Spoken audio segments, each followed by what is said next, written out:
Daniel chapter 2 is so filled with life lessons. Excited about some of the things that we can mine from the precious truths of God's word right there in Daniel chapter 2. I'd like to talk to you for a brief moment about taking time to say thanks. You remember the context of Daniel chapter 2.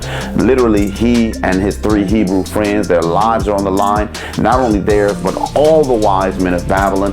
They take all night long in a prayer meeting in order to petition God. And wonder of wonders, God actually answers not only the dream, but also the interpretation of the dream. After revealing this, you would think that Daniel gets up and he takes off and he runs as fast as he can to go and tell the king the dream. No, Daniel does something that many of us forget to do.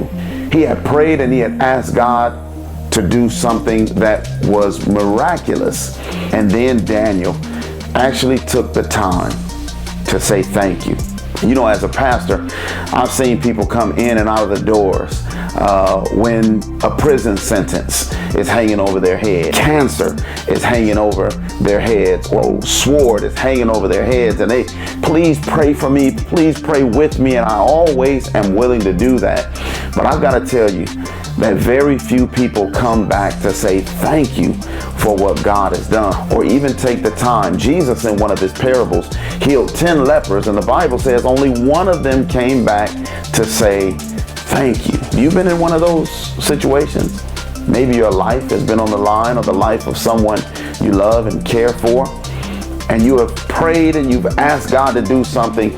Maybe it was a financial blessing. God came through for you, and you were so excited to go cash that check that you forgot to come back and say thank you. I want you to just take a brief moment today. Think about what God has done for you, and I want you to ask yourself, did I ever take time to say thank you? Today is your opportunity. Like Daniel, before you go and cash that spiritual check of blessing or literal check of blessing, just pause and say thank you. Thank you.